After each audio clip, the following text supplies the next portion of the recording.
This is a screenshot that I turned into Detective Robert Bunnell, and I made sure that Sergeant Raul Cardenas had this screenshot because he was the supervisor of the San Antonio Homicide Unit at the time that my son was murdered by these five. This is Jodeci Martinez texting somebody else, and he is told that he dragged my son far.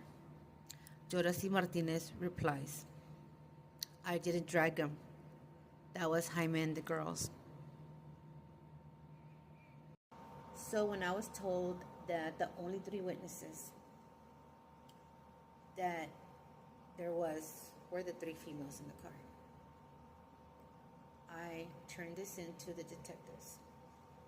I said, those are not witnesses. Sergeant Raul Cardenas insisted that the only three witnesses was Kayla Valdez, Angelina Tovar, and Eliza Tovar.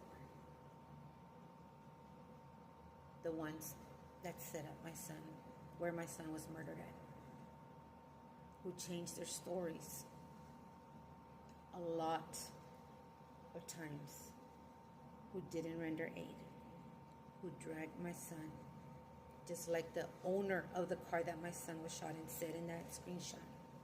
Not the driver, because he wasn't driving. And who lied since day one.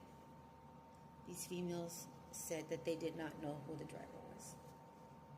When I got the police report, it said that the females did not know or couldn't identify the driver of the car, the owner of the car that my son was shot in, who left the crime scene in the car with the weapon that they used to murder my son. My son was murdered August 15th, 2020.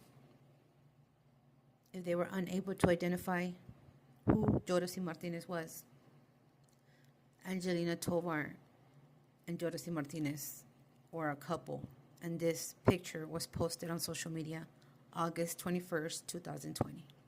So I kept telling Sergeant Raul Cardenas, these females know who the driver was, and they were having contact with him when he was on the run through social media. I turned in the screenshots to him, and he insisted that these were the only three witnesses in my son's murder. That was a lie. That was a lie. Jodeci Martinez left the crime scene again, went to my mother's house to tell